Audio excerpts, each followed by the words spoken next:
Hi guys, this is Akmal Khan and welcome to our new video. आज की इस video में हम आपका कवर करने वाले हैं इंग्लिश माइनर कोर्स, जो कि आपका बीए, बीएससी, बीकॉम का फर्स्ट सेमेस्टर में पूछा जाने वाला पेपर है। तो इसके टॉप क्वेश्चन जो लगातार ईयर्स में पूछे जाते हैं, आप कोई सा भी पेपर उठा लीजिए, ये क्वेश्चन जरूर आपको देखने को मिल जाएंगे। इसके पहले मैंने बहुत सारे आपके क्वेश्चन पेपर जो कि 100 क्वेश्चन के हैं सारे कवर कर लिए हैं। टॉप 75 क्वेश्चन की इंपॉर्टेंट सीरीज चलाई हुई है, सारे इंग्लिश माइनर कोर्स पर हैं। तो बीए, बीएससी, बीकॉम जो आपका इंग्लिश माइनर कोर्स है, इसका एक प्लेलिस्ट बना हुआ है। उसमें लगभग आपके 400-500 क्वेश्चन होंगे। अगर आप पूरा कवर कर ले आते हैं तो एग्जाम में आप कोई फेल कर ही नहीं सकता। इसलिए प्लीज़ मैं लिंक डिस्क्रिप्शन बॉक्स में दे दूंगा, आप जरूर एक बार चेकआउट कर लेना। आइए शुरू करते हैं। टॉप क्वेश्चन की सीरीज में आपका पहला क्वेश्चन कह रहा है, शेक्सपियर रोड। जो शेक्सपियर थे, विलियम शेक्सपियर थे, इन्होंने कितने प्लेज लिखे थे? ऑप्शन है आपके पास 40, 38, 83 या फिर 37। तो इसमें आपका करेक्ट आंसर क्या हो जाएगा? ऑप्शन बी आपका करेक्ट हो जाएगा। शेक्सपियर रोड 30 प्लेज एंड अगर सोनेट्स पूछता है तो 154 सोनेट्स विलियम शेक्सपियर ने लिखे थे। ये दोनों क्वेश्चन आपका जरूर पूछता है, तो ये याद रखना। 38 प्लेज को लिखा था, 154 सोनेट्स को लिखा था। आगे बढ़ते हैं। दूसरा क्वेश्चन कह रहा है, a man who rarely speaks the truth. ऐसा आदमी जो कभी कभी सच बोलता हो, ऐसे आदमी को क्या कहते हैं? तो उसे आपको पता होगा, लायर कहते हैं, झूठा कहते हैं। इसलिए आपका करेक्ट आंसर क्या हो जाएगा? Option D. आगे बढ़ते हैं। तीसरा क्वेश्चन आपका कह रहा है, one must finish dot work in time. यहाँ आप क्या भरेंगे? हिज भरेंगे, हर भरेंगे, ऑन्स भरेंगे, देम भरेंगे। तो वन के साथ हमेशा ऑन्स भरा जाता है, इसलिए आपका ऑप्शन सी करेक्ट हो जाएगा। One must finish once work in time. Correct answer आपका ऑप्शन सी हो जाएगा। आगे बढ़ते हैं। चौथा क्वेश्चन कह रहा है, my father dot to market daily. तो यहाँ आप क्या भरेंगे? वेंट भरेंगे, गोज भरेंगे, गो भरेंगे, गॉन भरेंगे। अगर आप जो है ग्रामर के नियम से देखते हैं, ट्रांसलेशन के नियम से देखते हैं, तो ये आपका कौन सा सेंटेंस हो जाएगा? Present indefinite. मेरे जो पिताजी हैं, ये रोज जो है मार्केट जाते हैं, ये आपका प्रेजेंट इंडिफिनिट हो गया। अब प्रेजेंट इंडिफिनिट में कौन सा नियम लगता है कि जो वर्ब रहेगा, जो करता रहेगा, अगर जो अकेला है, सिंगुलर है, तो उसके साथ यस या ईएस का यूज करते हैं। तो आपका जो है गो तो होगा नहीं, क्योंकि यहाँ यस या ईएस का यूज होगा, इसलिए आपका करेक्ट आंसर क्या हो जाएगा? Option B goes. वेंट क्यों नहीं होगा? क्योंकि ये पास्ट इंडिफिनिट में लगता है। एंड गॉन क्यों नहीं होगा? क्योंकि आपका जो है ये थर्ड फॉर्म है। इसलिए करेक्ट आंसर क्या हो जाएगा? ऑप्शन बी आपका goes. My father goes to market daily. Option B correct हो जाएगा। पांचवा प्रश्न कह रहा है कि who wrote paradise lost. Paradise lost को लिखने वाले कौन है? ऑप्शन है आपके पास William Shakespeare, John Milton, Rabindranath Tagore, इनमें से कोई नहीं। तो पांचवे का आपका ऑप्शन बी करेक्ट हो जाएगा। John Milton wrote the paradise lost. Option B correct हो जाएगा। छठवां प्रश्न कह रहा है, फिर से आपका ग्रामर से उठाया हुआ है, आई टुक डॉट अम्ब्रेला। यहां आप कौन से प्रीपोजिशन का यूज करेंगे? ए भरेंगे या एन भरेंगे?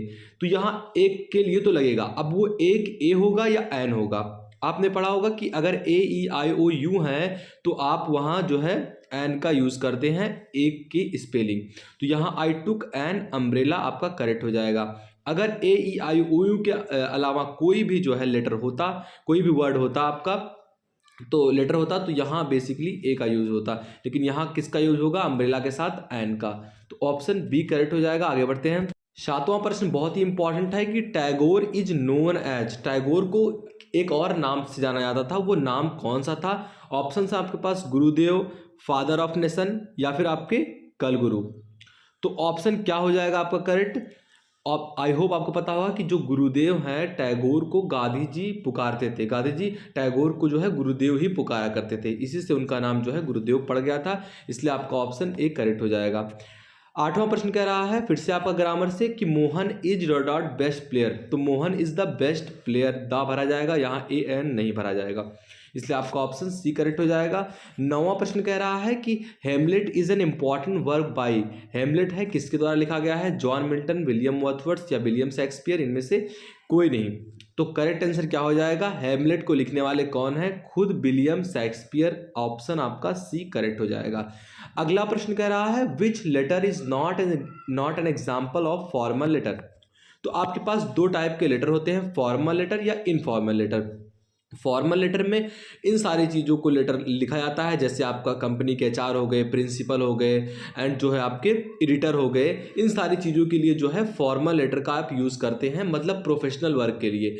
एंड जब वहीं दूसरे हैंड पर फैमिली, रिश्तेदार, दोस्त को जो है लेटर लिखना होता है, शादी के लिए कुछ जो है आदेश देना हो या फिर कुछ जो है निमंत्रण देना हो, उसके लिए इनफॉर्मल लेटर्स का यूज करते हैं। तो कह रहा है इसमें कि एग्जाम्पल है फॉर्मल लेटर का, तो फॉर्मल लेटर जो है एचआर को, एडिटर को या फिर कंपनी के एम्प्लॉय को, ऐसी चीज़ों को जो है फॉर्मल लेटर लिखा जाता है। तो यहाँ करेक्ट आंसर क्या हो जाएगा आपका option D, letter to editor को जो है अगर आप लिखते हैं लेटर तो वो फॉर्मल लेटर होता है। एंड ये मदर एंड फ्रेंड जो होता है इनफॉर्मल लेटर के अंतर्गत आता है, इसलिए आपका करेक्ट आंसर ऑप्शन सी हो जाएगा। आगे बढ़ते हैं।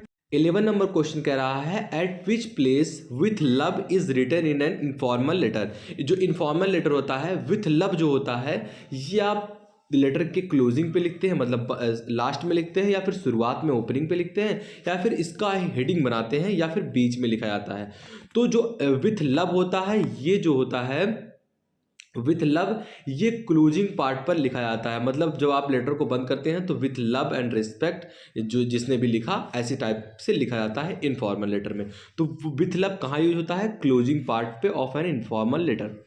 12th नंबर क्वेश्चन कह रहा है which among of the following is not a kind of letter. तो लेटर दो प्रकार के होते हैं आपके, फॉर्मल, इनफॉर्मल। वर्बल लेटर कोई नहीं होता है, इसलिए करेक्ट आंसर क्या हो जाएगा? Option C, verbal letter is not a kind of letter. आगे बढ़ते हैं। अगला क्वेश्चन कह रहा है midnight children is a famous work by dot dot. किसके द्वारा जो है मिडनाइट चिल्ड्रन लिखा गया है? ऑप्शन है आपके पास सलमान रशीद, या फिर आर के नारायण, मुल्कराज आनंद, सरोजनी नायडू। तो सलमान रशीद, यहाँ रशीद पढ़ा जाए, रशीद पढ़ा जाए तो कन्फ्यूजन है, लेकिन आप देखिए कि जो ऑप्शन ए आपका है मिडनाइट चिल्ड्रन को लिखने वाले सलमान रशीद ही हैं। अगर ये मुस्लिम नेम है तो यहाँ रशीद पढ़ा जाएगा, लेकिन आप जब से फॉरेन जबान में पढ़ते हैं तो वो आपका रशीद हो जाएगा, रशीद। इसलिए यहाँ जो है खैर ये सब आपको चलता रहेगा, जो वर्ड्स का है, प्रोनाउंसिएशन का है, लेकिन जो करेक्ट आंसर क्या हो जाएगा आपका? ऑप्शन ए, मिडनाइट चिल्ड्रन को लिखने वाले सलमान रशीद हैं। आगे बढ़ते हैं। 14 नंबर क्वेश्चन कह रहा है when did Arundhati Roy get Booker prize. Booker prize Arundhati Roy को कब मिला था? 2000 में मिला था, 1997 में मिला था, 2001 में मिला था, 2010 में मिला था। तो इन्हें अरुंधति राय को बुकर प्राइज 1997 में दिया गया था, and God of small things के लिए इन्हें जो है बुकर प्राइज दिया गया था। अगर आपके प्रश्न में पूछता है कि किसके लिए जो है बुकर प्राइज मिला अरुंधति रॉय को, किस वर्क के लिए, तो वो था work God of small things. Option B आपका करेक्ट हो जाएगा। आगे बढ़ते हैं। 15 नंबर क्वेश्चन कह रहा है who wrote the book Panchatantra. यहाँ पंचतंत्र का स्पेलिंग गलत है, TANTRA रहेगा, लेकिन खैर पंचतंत्र को लिखने वाले कौन है? ऑप्शन आपके पास चाणक्य, शेक्सपियर, कालिदास, विष्णु शर्मा। तो जो है पंचतंत्र को लिखने वाले कौन है? ऑप्शन डी आपका करेक्ट हो जाएगा, विष्णु शर्मा ने पंचतंत्र को लिखा था। कोलाई वाज रिटन बाय, अगला प्रश्न आपका है कोलाई को लिखने वाले कौन है? आर के नारायण, विलियम शेक्सपियर, कालिदास, मुल्कराज आनंद। तो 16वें का आपका ऑप्शन डी करेक्ट हो जाएगा, मुल्कराज आनंद ने लिखा था कोलाई को। ऑप्शन डी करेक्ट हो जाएगा। 17 नंबर का प्रश्न कह रहा है इनमें से कौन सा सेंटेंस है जो कि बिल्कुल सही है ग्रामर के हिसाब से? तो सी ऑलवेज इज अर्ली, ये नहीं बैठ रहा है, क्योंकि जो है कर्ता के बाद जो है आप वर्ब का यूज करते हैं, तो जो है यहाँ आपका गलत हो जाएगा। दूसरा है सी इज ऑलवेज अर्ली, ये बिल्कुल आपका सही हो जाएगा, एंड ये दोनों सेंटेंसेस आपके गलत हो जाएंगे। तो करेक्ट आंसर क्या हो जाएगा आपका? Option B. आगे बढ़ते हैं। 18 नंबर का प्रश्न कह रहा है the guide is a famous novel. तो नॉवेल है गाइड, इसको लिखने वाले कौन है? आर के नारायण, मुल्कराज आनंद, सरोजिनी नायडू, इनमें से कोई नहीं। तो 18वें का आपका ऑप्शन ए करेक्ट हो जाएगा, गाइड को लिखने वाले कौन है? आर के नारायण। आगे बढ़ते हैं। Milton was born in, Milton जो है इनका जन्म कब हुआ था? तो 1608 में, 1615 में, 1708 में, या फिर इनमें से कोई नहीं। तो Milton was born in London, वो लंदन में पैदा हुए थे। 9 दिसंबर 1608 ईस्वी में जो है इनका जन्म हुआ था। ऑप्शन ए आपका करेक्ट हो जाएगा। अगर पूछता है कि कहाँ पैदा हुए थे तो लंदन में पैदा हुए थे। डेट एग्जैक्ट क्या था? 9 दिसंबर 1608 में।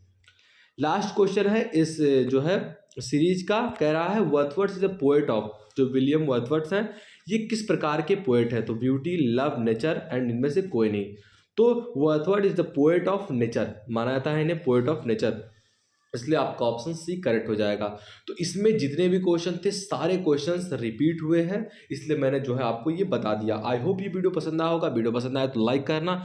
और भी क्वेश्चंस के लिए, और भी इंपॉर्टेंट क्वेश्चन और भी पेपर्स के लिए जो कि आपका इंग्लिश माइनर फर्स्ट सेमेस्टर का है, आप प्लेलिस्ट में जाकर देख सकते हैं एंड जो है लिंक डिस्क्रिप्शन बॉक्स में भी आपको मिल जाएगा। तो अगर वीडियो पसंद आया तो लाइक करना, चैनल पर नए चैनल को सब्सक्राइब कर लो। मिलते हैं आपसे अगली वीडियो में, तब तक के लिए जय हिंद जय भारत।